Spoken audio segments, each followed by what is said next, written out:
Welcome, everyone, to our session today. We are thrilled to have with us folks from the Minnesota Department of Education working primarily in early learning and kindergarten readiness and sharing with us some of the things that they're seeing. And I'm very interested in your feedback about questions that you have and things that you might like to hear more about. So welcome to everyone. If you are able to turn your cameras on for a minute while we greet each other, we would appreciate it. We also understand if you can't. So, Rachel, I'm going to turn it over to you.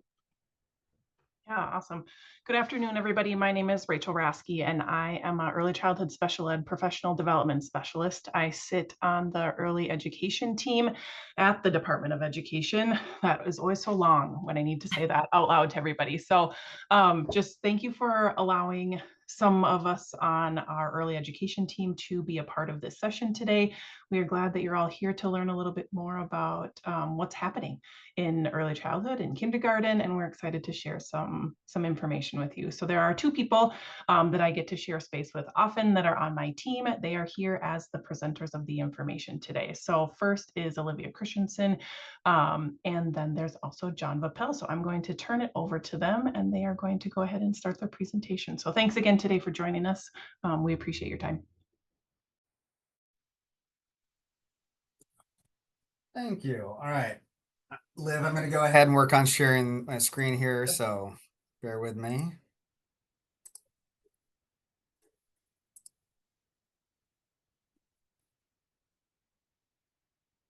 Got it. Fantastic. I can just start. I'll start and introduce myself. I can't remember what our next slide is, John. Good. I think we roll right into our. We just jump right in. Okay. To equity. Yes. Hi, everyone. My name is Liv. I also obviously work in the early education division at MDE, and I support kindergarten and early elementary initiatives. My background is also in early childhood education and teacher education. I still actually adjunct and teach early childhood teacher ed, so I find both these jobs really informative for each other, and I'm excited to be here today. Just I'm just gonna be honest, I am not feeling my absolute best. I'm not awful, but I might be a little slow, so please throw things in the chat if you're like, I don't understand what she was just talking about. That's definitely me, not you. So I'm happy to be here still and to share this information with all of you today. So thanks for coming. Yeah, and I'm John Vappel. So I work with Liv on the early education team and with Rachel as well at MDE. I've been there for about 7 years, and currently in the Minnesota Kindergarten Fall Assessment Coordinator. Prior to that, I was leading the work around early learning assessments when at the time we were the Early Learning Services Division. That work has since moved to the new Department of Children, Youth, and Families. I'm a former kindergarten teacher. I taught out on the East Coast in Baltimore. And prior to that, I had sort of some time spent in advocacy and in policy. So I've worked for the U.S. Department of Education. I worked for DC Public Schools. And I work for the Children's Defense Fund. So it's great to see you, and it's great to talk with you today. And I'm going to go ahead and roll the next slide, Liv. Great. So any of our presentations from MDE, we like to start with our 10 Minnesota commitments to equity. And in this case, we highlight certain ones that we think we're really touching on. It's, of course, kind of hard not to just highlight them all, but today we're going to be talking about equity starting from within. So some of the work we're doing at the state and sharing with all of you so we can all work together in our own communities to support all young learners. Talking about measuring what matters, some of our work to just understand assessment and kindergartners. Obviously, starting early is our favorite one of these commitments to equity, because that's where we all work. Monitoring the implementation of standards, valuing people, and always improving conditions for learning. I'll go ahead and Liv. If I start talking during a slide you don't want me to, just tell me to stop. You can definitely talk during this one, John. You're good. Great. So talking a little bit about the work of the Early Education Division. So we are committed to focusing on horizontal and vertical alignment within our and across early education and care and into our quote pre-K-12 system. So what this looks like is, right, you know that children move across ages and grades as they progress and get older. And so, right, we need to make sure that our systems are promoting and supporting smooth and seamless transitions. And in the early learning context, we have a mixed delivery system. So children are receiving care and services in a wide variety of different settings and services. And so what we need to do and what we are doing is committing to making sure that we're promoting quality and best practice, no matter the type of setting that a child and family is supported in. This is another foundational belief, mindset, guide that we use in all of our work in the early ed division, which is, maybe you've seen this, it's called the successful learner equation, and really is something that reminds us it's not the job of the child to be ready for school. It's really the job of all adults and systems to be ready to support all children wherever they are in their learning progression. We think about this really specifically when we're thinking about the kindergarten transition and kindergarten in general, which I'll talk a little bit more about, and about that, start of school and children coming into our classrooms and our systems with all different backgrounds. So really, how do we start from within as adults and systems and get ready for all of them? And I can keep going here, John. This is when we were doing a lot of this work, we really spent a lot of time thinking about, like, okay, why do we feel so strongly about the readiness of adults and systems? What are our feelings about school, our beliefs, our values? And so we've really been working on this list. It's always kind of changing and evolving as we have more experiences and interactions with our K-12 systems and pre-K-12 systems. And of course, we found that when we share this list of beliefs and values, that this is what a lot of us in education believe, that school should be welcoming and joyful for all, that we want to celebrate diversity, keep that strengths-based attitude about children's and families and teachers and instruction. So just sharing this with all of you, this is our guiding thoughts, and I'm sure that we would agree on many, if not all, of these beliefs and values. So without further ado, I'll start sharing a little bit of the work that I've been doing over the past few years. You may have heard or remembered that this school year is actually our 10-year anniversary of state-funded, fully invested, full-day kindergarten. So it was back in 2014 that first requirement across the state of Minnesota went into place, and we now, as we all know, have full-day K in Minnesota. So next slide, John. So in celebration of this, we've been spending about, maybe 2 years, a year and a half, I think about 2 years, really digging into all the different types of data we have about kindergarten to really understand, what has happened over the past 10 years, what are kindergarten classrooms like across the state, what are we hearing from families and teachers and leaders like yourselves. And so we're really excited that we are sharing some summaries of that research. The first 2 are posted on our kindergarten webpage right now, and you'll have links to these to be able to access them. We'll have 2 more coming out in the next, hopefully, month or so, really summarizing kindergarten in Minnesota. What do we know about our classrooms? Next slide.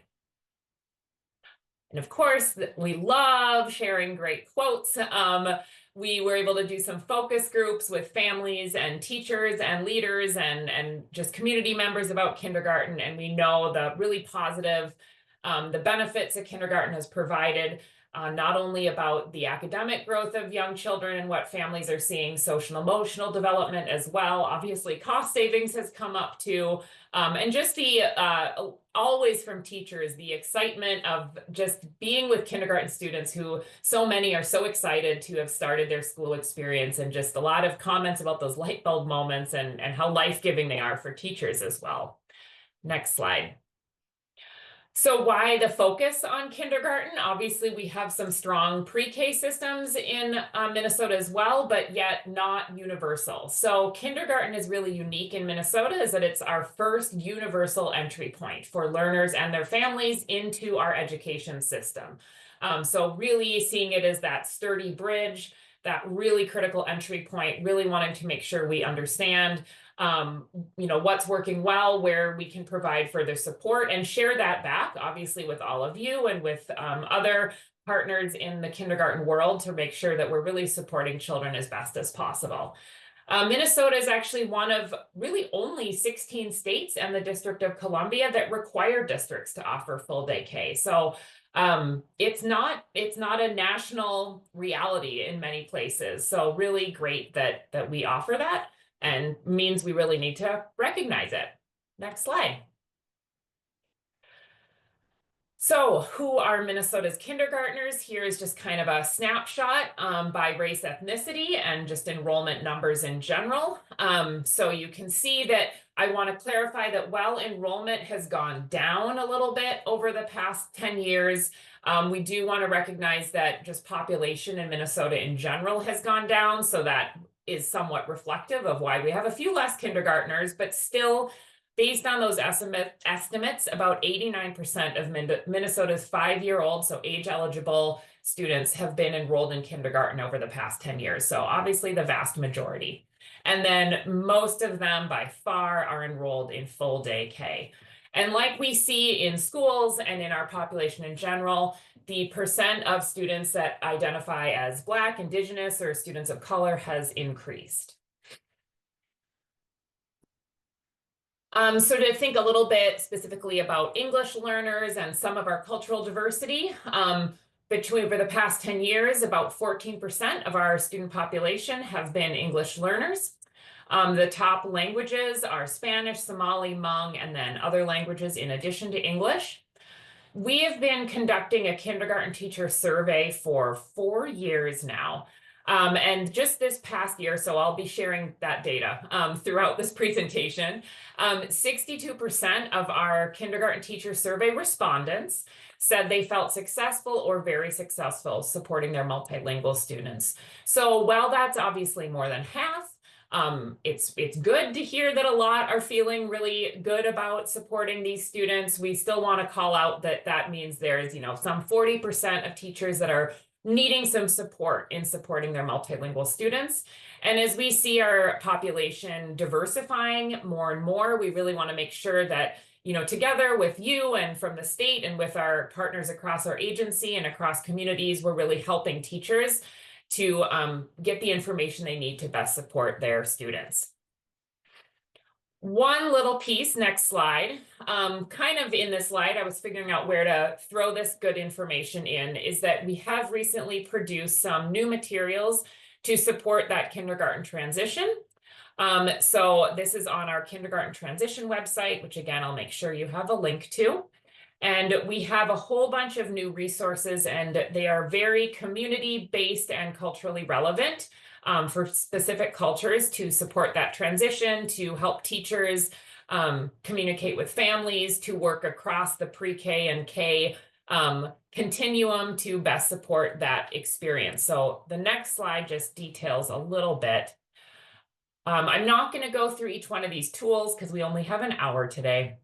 But these tools were created over the past few years to really elevate the voices of those who've been systemically impressed, had challenges in our K-12 system, experienced barriers to opportunity and to access. We really wanted these resources to center on community assets, accommodate multiple populations, and make sure that that foundational start is really strong. So all the tools, there's one really, actually, John, can you just go back up for a second? I'll just talk through these really quickly. The Transitions Action Project, which is that first one, was tools that were identified and developed from feedback across the state from different districts and partners that really helped let us know what their communities needed and what they needed as educators and transition teams. And then the document supporting African American children's transition to kindergarten is a really, really comprehensive resource that was created by representatives from that community kind of in the metro urban area, talking about what they really wanted educators and teachers to know about their children from their community. And similarly, the next one, we partnered with the Hmong Early Childhood Coalition here in the cities, and they developed some really awesome resources for teachers to work with families as well. So some materials we're trying to create to support and be a ready system. So now we can go 2 slides down. So I want to talk a little bit about inclusion in kindergarten classrooms. You know Rachel, we have a really strong ECSE team here at the Division of Early Ed. And just wanting to point out that we know that it's really important to have kindergartners with IEPs included in our general ed classrooms, receive instruction in those spaces along with their general ed classmates. And we are seeing that happening, but not an increase over the past 10 years. So while we know there are a lot of students that receive services that are on IEPs, and that has ebbed and flowed quite a bit over the past 10 years, we're not seeing increased time of those students having in their general ed classroom. So that's one thing that will be coming out in our briefs coming out in the next month. So thinking about how we can support teachers. We're hearing a lot from kindergarten teachers in that survey that class size, in-classroom support would really help make this possible even more. Next slide. One piece of data that's, a little humbling is seeing that the percent of kindergarten age students that are eligible for free or reduced price meals has actually increased over the past 10 years. So that's just a really good reminder for us that, things like free school meals for kids is a really important initiative because we have a lot of students that are experiencing food insecurity. And just a reminder in general that, that transition to kindergarten access to the K-12 system obviously brings academic support, social emotional support, but also really critical things like meals, mental health services, language services, all these other things that are that we see right here in this graph that our students really need. So just an important reminder. So just wanting to let you know, these briefs will keep coming out, and make sure you take a look at them and share them with your communities and celebrate the 10 years of kindergarten. I know we're a little more than halfway through the school year already, but there's still time to party. So please celebrate that in your communities because it's such an important time. And now I'm going to talk a little bit more about that kindergarten teacher survey too, which informed a lot of this work. So here, this information informed our briefs. It's going to be sprinkled throughout those, but you'll get kind of a sneak peek and a little bit more of an in-depth understanding of what we've learned from our kindergarten teacher survey. I'm going to pause for a drink of water, and if anyone has questions in the chat or wants to raise their hand, I tend to talk really fast, even when I'm tired, apparently, so.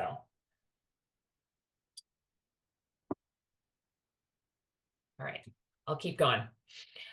So, John, can we go back? And I know that everyone saw that, but just wanting to give this quick overview. These are the years that we've been able to conduct this kindergarten teacher survey. I don't have the demographics and stuff that we hear because we do collect that information.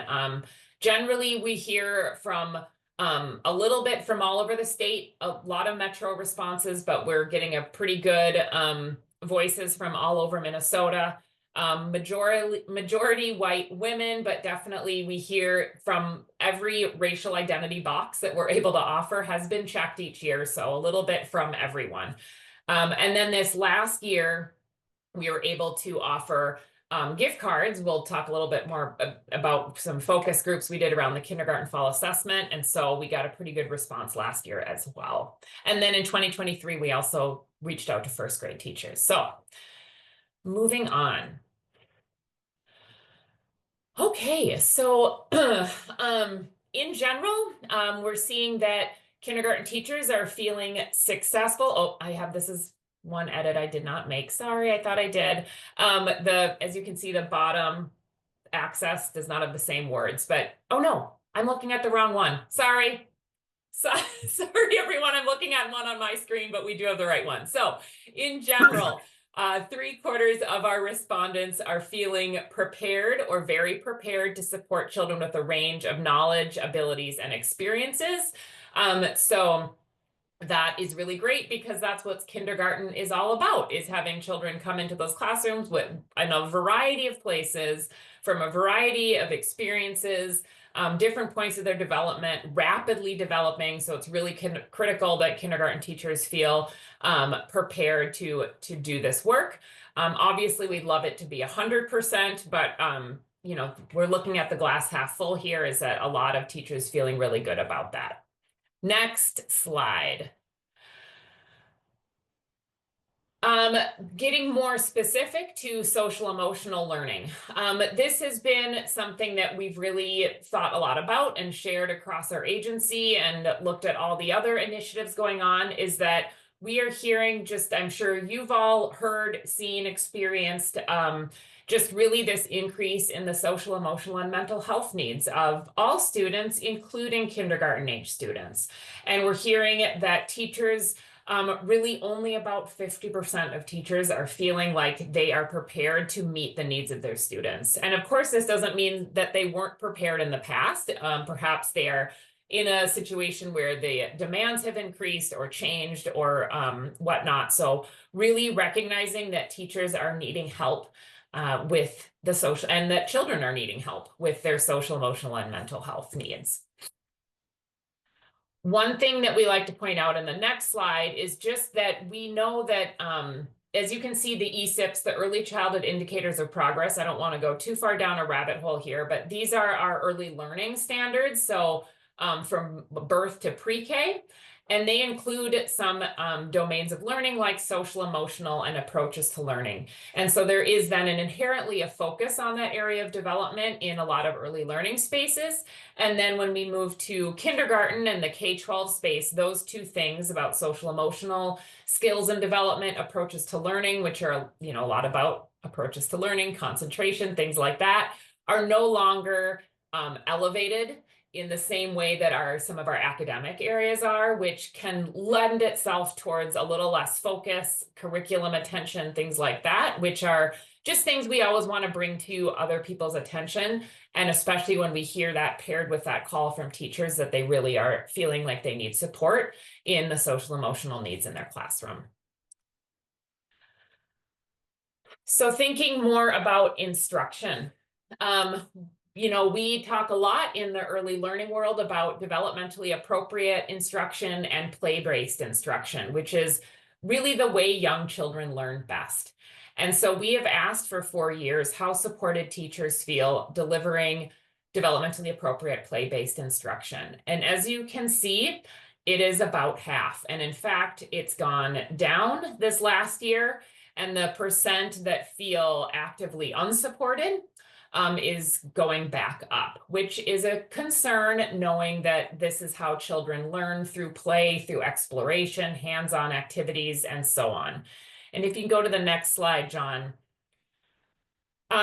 Wanting to bring to your attention that in the past, when teachers select that they feel unsupported, they are asked to identify what are the main causes that cause them to feel unsupported. And there's a host of things that we've listed, and they can also fill in the blank. And every year, the big things that are causing them to feel unsupported are district school leadership, district school curriculum, and district school assessments. And so, you know, I know that sometimes we always talk about perceived challenges, real challenges. However we want to look at them, we are hearing from teachers that they are needing some explicit support from their district and their school leaders to play in their classrooms, to bring developmentally appropriate instruction to their kindergarten students. So wanting to make sure we share that message. There's a lot of other things like class size that come up in that conversation as well. And to recognize, you know, how do we bring things like the standards and that learning to classrooms in a playful and developmentally appropriate way, which is very possible, but sometimes needs to be really recognized and supported in these conversations. One thing that we, and actually with another colleague, we're talking about with, in the principal support and principal licensure sort of way, is this call from teachers to really make sure that elementary school principals understand play-based education. Because, you know, if you haven't been in a kindergarten classroom, it can look really different. It can, if your experience has been in 4th grade even, or 3rd grade, kindergarten can be really different. And so how do we make sure that our leaders have if you don't know what you don't know, have the information they need?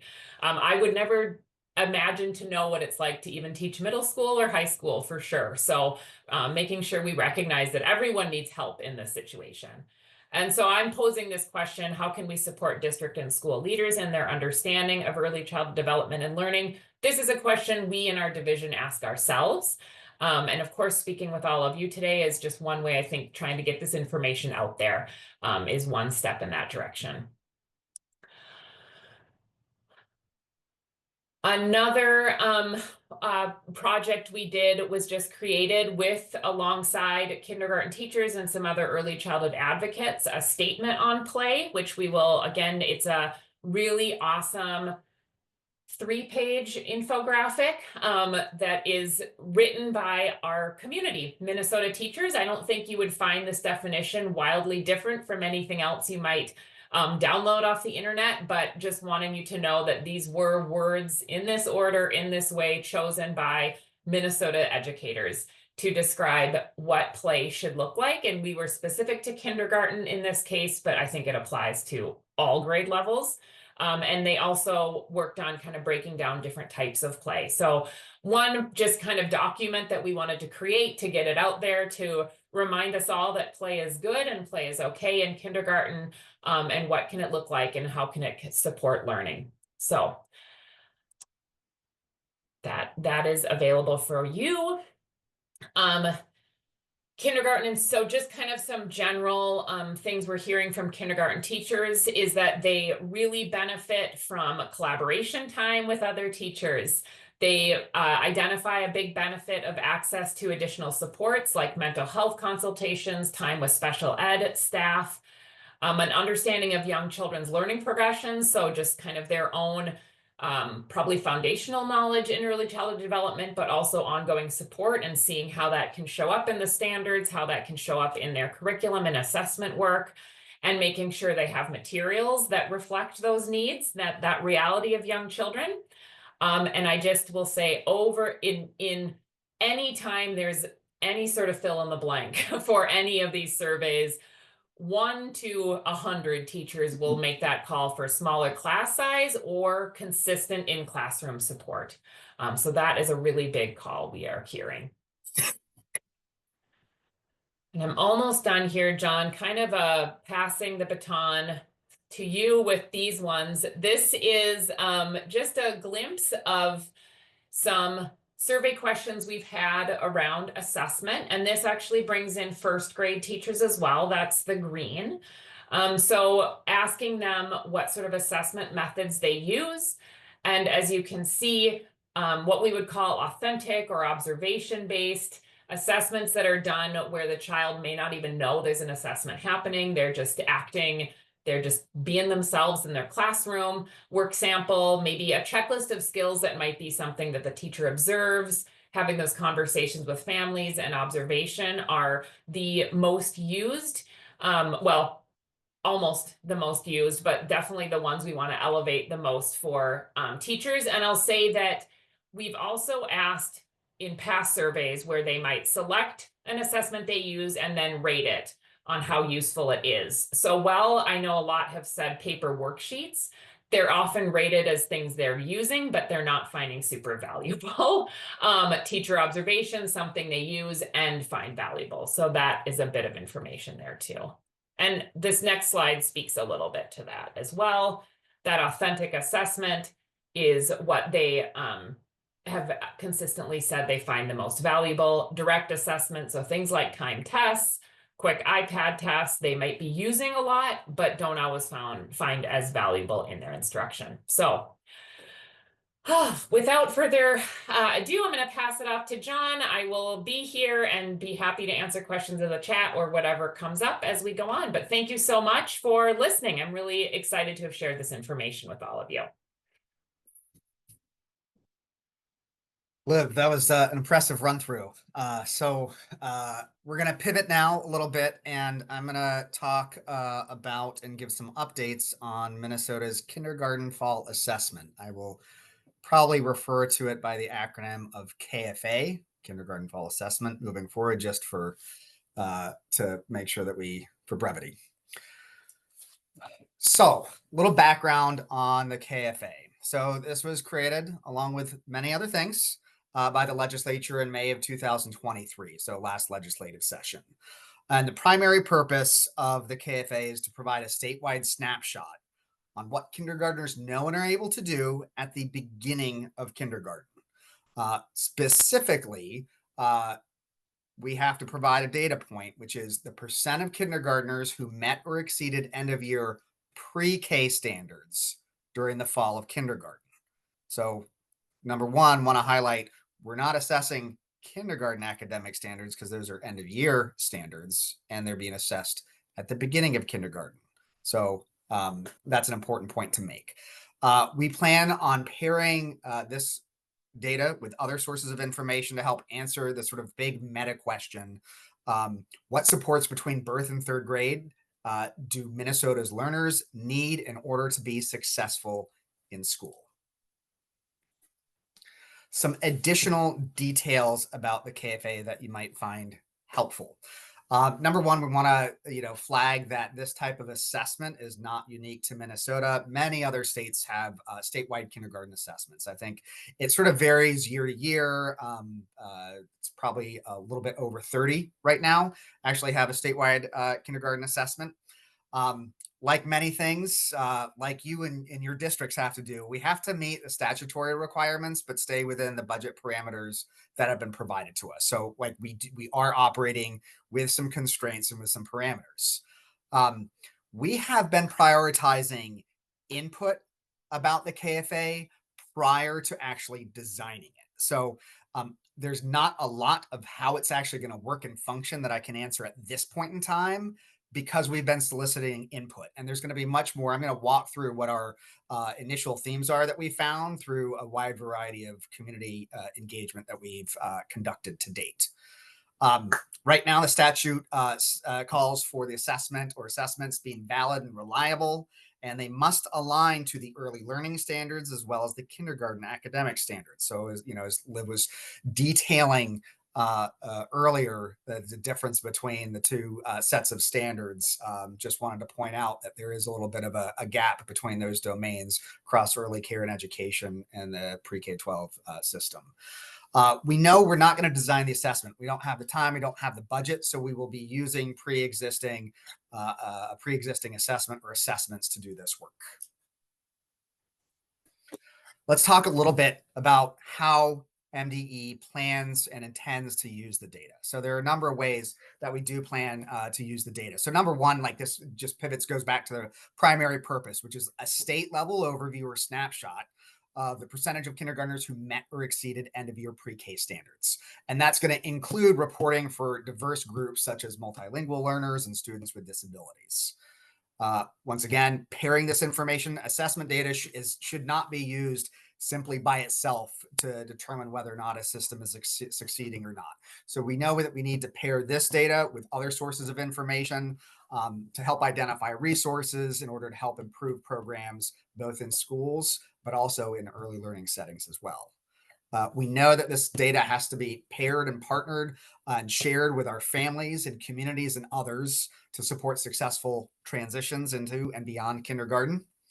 And we know that the data is going to be used to support the evaluation of state systems, policies, and programs in order to enhance quality and continuous improvement and promote equitable educational opportunities.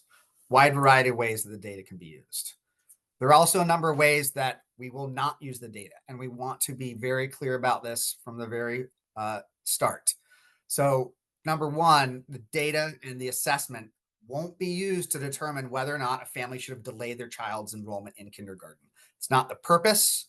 And I want to reiterate that eligibility for kindergarten in Minnesota is an age-based determination. It is not based off of what a child knows or is able to do.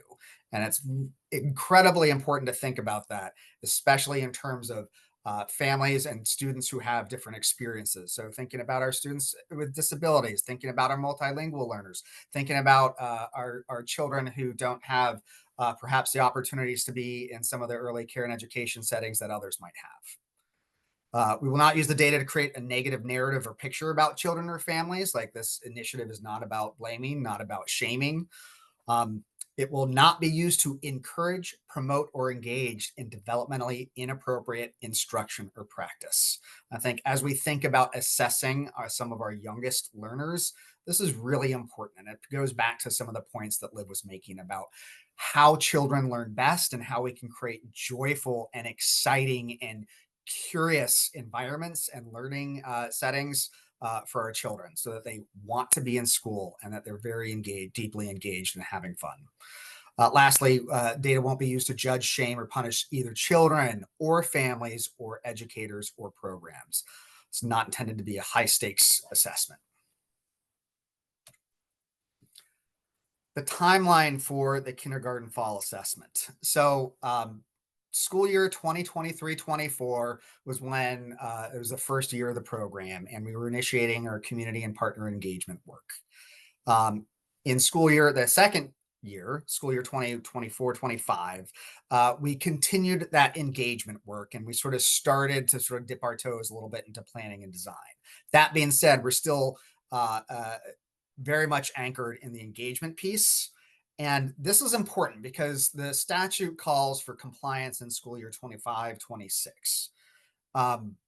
What I want to say is that's just not a realistic or feasible implementation timeline. There are a number of reasons why, from bigger things like the creation of the Department of Children, Youth, and Families, which resulted in a number of different changes to the Early Learning Services Division moving from Department of Education to that new agency. So that meant staff changes, that meant job changes. We had a leadership change.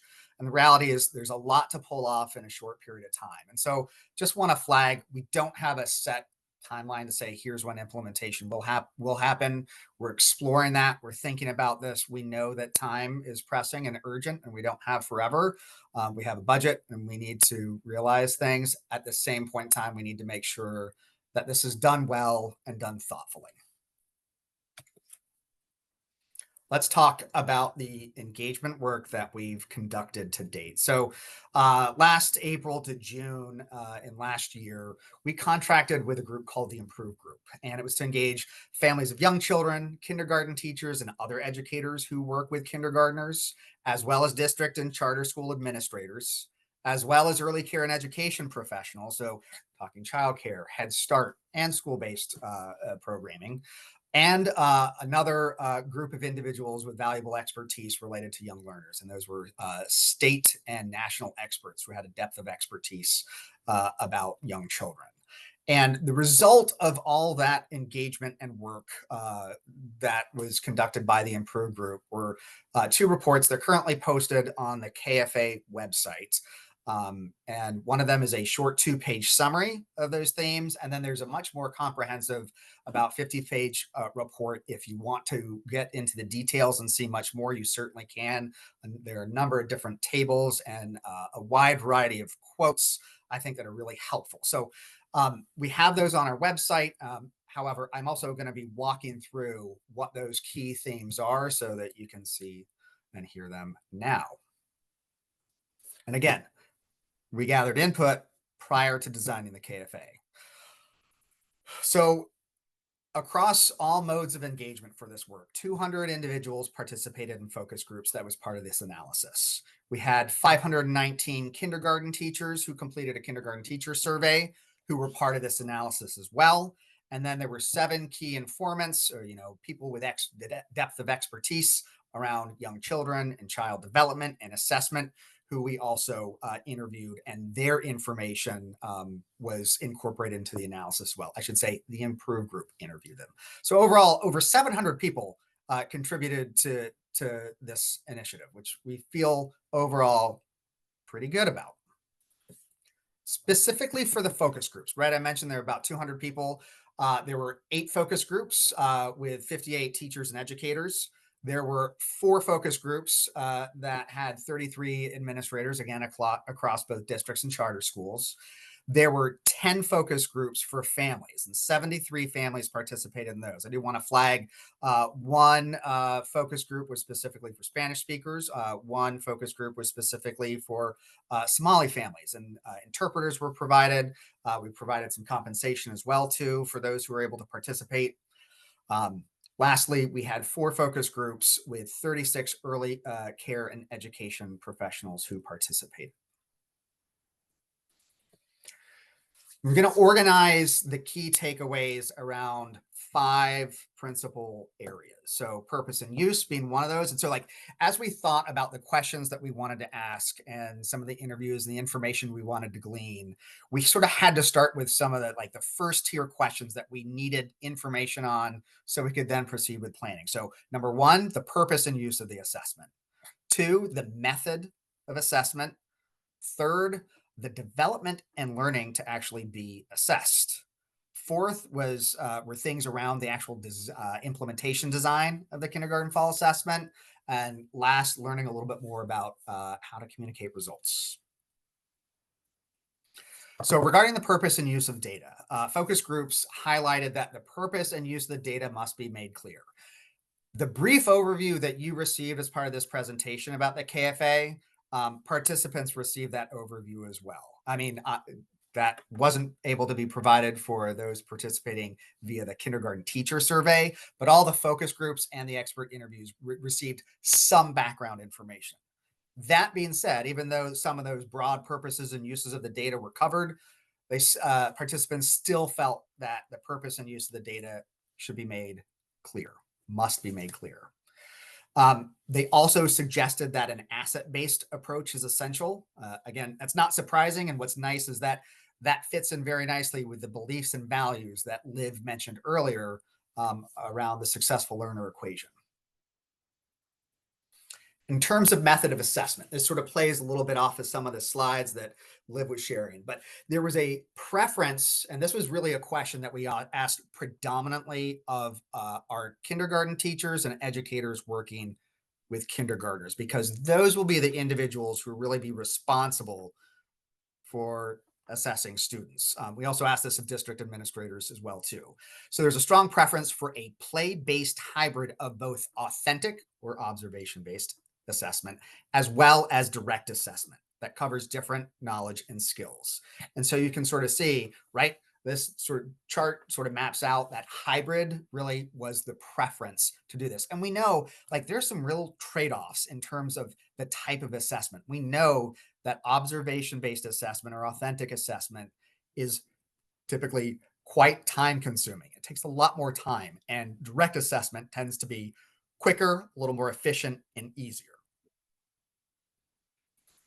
In terms of the method of assessment, staying with this, so a lot of our participants emphasize the need that the KFA be designed in a way that is child-centered, play-based, and allows students to demonstrate what they're know and able to do, their knowledge, in multiple ways, not just a single manner. Shifting gears to development and learning to be assessed, the domains or academic content areas. So social emotional development was the only domain or content area that was consistently identified across all participant groups who were part of this work. So that is a pretty significant finding. Again, it speaks to what Liv noted earlier. We know that our teachers, this is a concern of our teachers. It's a concern of our administrators. It's a concern of our families. And it's also an area of opportunity. We know there's a lot of attention, a lot of interest in this area. For the kindergarten teacher survey, we asked teachers to rate and note which academic areas the kindergarten fall assessment should assess.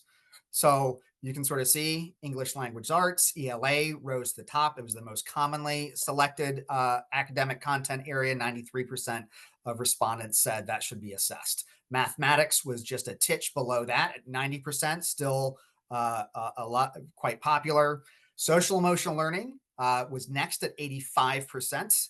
So still quite high, demonstrates a high degree of interest in assessing that domain. And then you start to see a little bit more of a drop off for approaches to learning, right? This idea of attention and problem solving, et cetera. So that drops a little bit to 64%. Fewer teachers indicated a desire to assess that area. Then there's even more of a drop off as we hit some of the other academic content areas, physical education and science and social studies and arts. I think one thing to say is this information is really helpful because, right, if you think about early learning, that tends to be an area where whole child assessment tends to be the recommended method of assessment. But when we shift gears and we're thinking about what's possible, what the time constraints are, once we're talking about kindergarten and the fact that other assessment is happening, we don't anticipate assessing students in all areas. That's just not possible to cover all those different areas. John, there's a quick question in the chat about just wondering how approaches to learning was defined in the survey. Yeah, that's a great question. I have to pivot. I want to make sure I give the best answer I can. So I'm actually Googling this while I talk. And I'll Liv, if you have a quick. I'm gonna speak off the cuff. I don't think we defined it as much as mentioned the ESIP, so people could dig in on their own, if I remember correctly. Yeah, I think that's where for the survey information, it can be challenging to get certain information via survey because there's only so much context you want to put into each question. That being said, approaches to learning is really oriented around curiosity, around engagement, around persistence and inventiveness, and also sort of organizing information. So it's a lot about thinking about how you're approaching problem solving and learning and being. So I don't know if that's helpful, but certainly that's a great question. And I think we also know, like going back to the slide that Liv showed of the difference between the ESIPs or the early learning standards and the academic content areas. This was a question we asked our kindergarten teachers. So some of them may not be as familiar with approaches to learning. So why that dropped to 64%, we can't speak to the why, although I think it's certainly fair that some teachers might not be as familiar with that domain as others. But that's something for us to think about, especially as we move forward with future surveys and future opportunities to engage, think more deeply about. That's a great question. Hopefully I was able to answer enough. Sorry, now there we go. Continuing along the conversation around development and learning to be assessed, not surprising. And this is something that we've heard in the meeting spaces that we've been in and talking about the KFA consistently.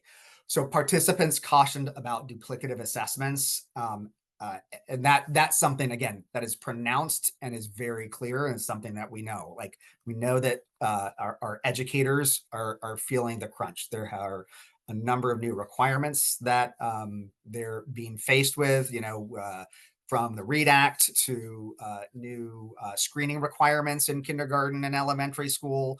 We also know there are changes coming forth with standards, and oftentimes that results in changes in curriculum as well too. So that's something that stood out. There was also an interest in better understanding the setting prior to kindergarten. And that's one that we'll have to continue to sit on and think a little bit more about in terms of whether that's within scope or outside of the scope of what the statute calls for.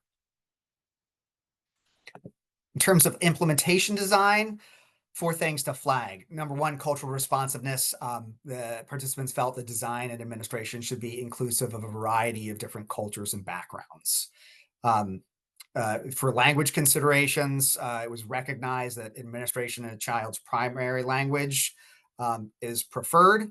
And communications to families should also be done for the KFA should be done in languages other than English. In terms of accessibility, appropriate accommodations and opt-out options should be provided to children and families. And then the last thing to note is that families also specifically did indicate a desire to have some type of input or degree of involvement in the KFA as well, too, which was also pretty interesting. Couple more things. Number one, their feedback was that kindergartners should be familiar with the educator administering the kindergarten fall assessment. And this is interesting. This is, again, one that's going to have to be unpacked even more. And it goes back to if the the primary teacher is responsible for the assessment, obviously that's going to be a teacher educator that has a relationship with the child and knows that child really well. Some assessments can be administered by other educators. Whether it's a specialist, someone that might pull in or push into a classroom or pull some students out. And then that starts to raise some interesting questions, given there was a clear indication that for this assessment, and part of this relates to child development, that like a child will be able to engage in a task or an activity better if they are familiar with the adult who's asking them to engage in that activity. Lastly, there was a desire noted for flexible timing for administration. Fall can be defined in a variety of different ways. And I think the reality is we heard feedback that there was preference for some to start at the end of summer before school starts. Others talked about the beginning of school. Some talked about not assessing at all during the first couple of weeks of school, because typically that's a time to build relationships and start to establish routines and community, and instead assessing a little bit later. So the meta takeaway there was a desire for flexibility, which is not surprising with 500 plus districts and charter schools in the state, that there's a preference for some flexibility and a desire to perhaps implement this in differing ways. In terms of communicating results, this mirrors other findings. Participants suggested that results be communicated using asset-based language that values diversity and home language and different cultural backgrounds and is both inclusive and respectful. There were some pretty significant concerns about comparisons of student level data. So that was noted. There was a desire to take care and caution with communication to avoid stigmatization and any misinterpretation of data.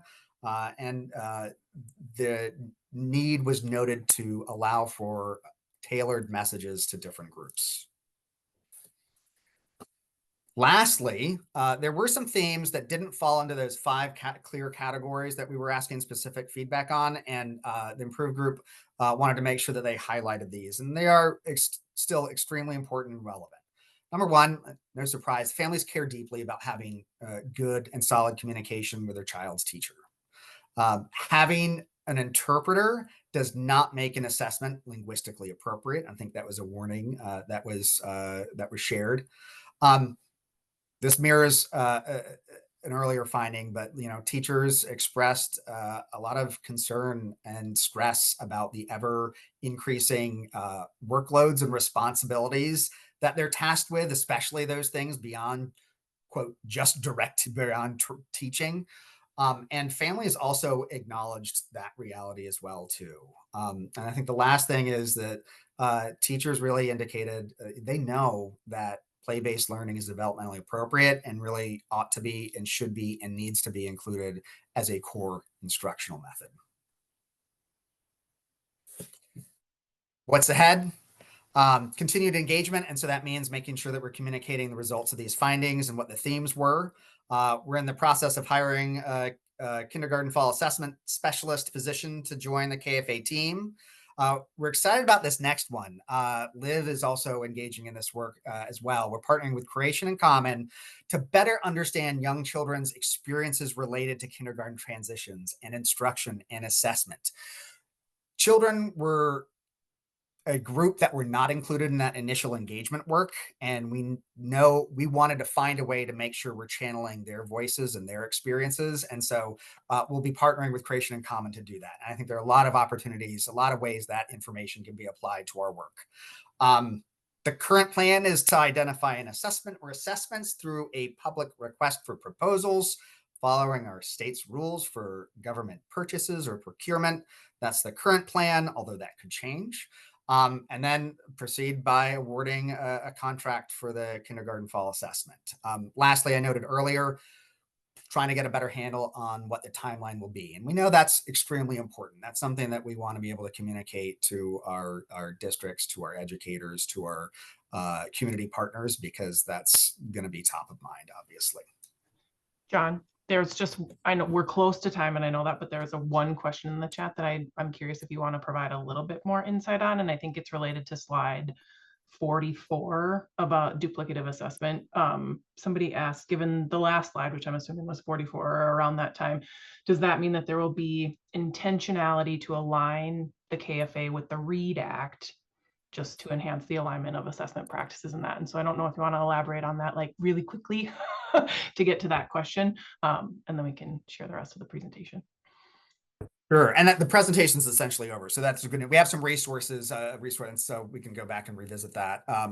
But the short answer is yes. The KFA needs to be aligned with the READ Act in terms of how it's designed and how it's implemented. The nice thing is we have someone in our division who works on the literacy team, and so we talk and partner together regularly. It's a lot messier when it comes time to talk about like how that actually manifests itself, other than we know this is top of mind. We know that teachers are being asked to do a lot of new things and different things, and that creates time and takes time, energy, and effort. So that's absolutely front and center for us in terms of thinking about, right? It's not just about doing more. It's about like, how can we do better? How can we work smarter and not harder? So that's absolutely top of mind. And I want to reiterate, every single opportunity and experience we've had talking with educators about the KFA, the idea of alignment of our work and not just doing more, and thinking about the workload that we're asking of our teachers comes up every single time.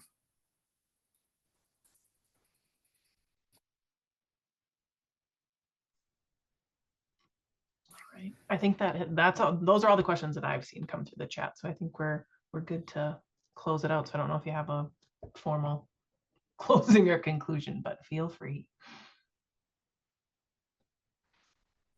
I don't think so. I mean, other than I'd say we have our emails in the presentation. We'll make sure that the presentation is sent around to you. I think Liv and I are always happy to connect and talk more. I think, thank you. Thank you for sharing your time. Thank you for sharing your space. And I hope you found this valuable. Yes, thank you very much. We appreciate it. Have a good rest of your day, everybody. Thanks for being here, Rachel and team.